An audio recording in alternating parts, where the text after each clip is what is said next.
So which team are we not talking about that you think needs to be thrown into this national championship mix right here with, like I said, 2 Tuesdays before the first poll of the national championship quartet gets thrown out there? You're gonna think I'm crazy, Rich. No, but I'm not. let me get What do you first. got? I'm gonna give you a stat, Okay. and then I'm gonna tell you who that maybe points towards. Give me the stat, and I'll try and guess. How does that sound, Joe? Okay.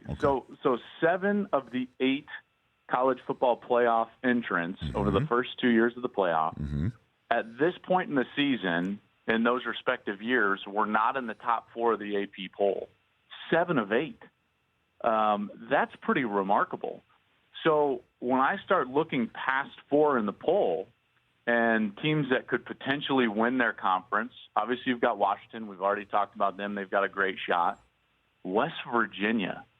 I'm telling you, West Virginia could throw a wrench in this whole thing, and here's why. They're still undefeated. I wouldn't have guessed it, by the way. I would not have guessed West Virginia, by the way, but go ahead.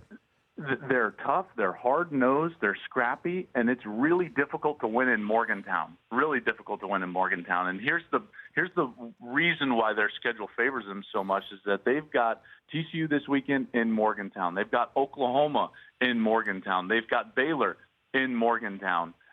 Their most difficult games are at home.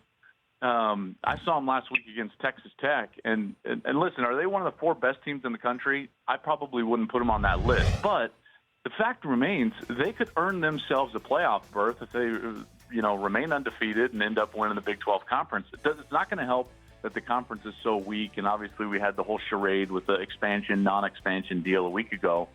But just keep your eye on West Virginia. If they get past TCU this weekend, they're going to have a lot of momentum going down the stretch. The Rich Eisen Show, weekdays at noon Eastern on Audience.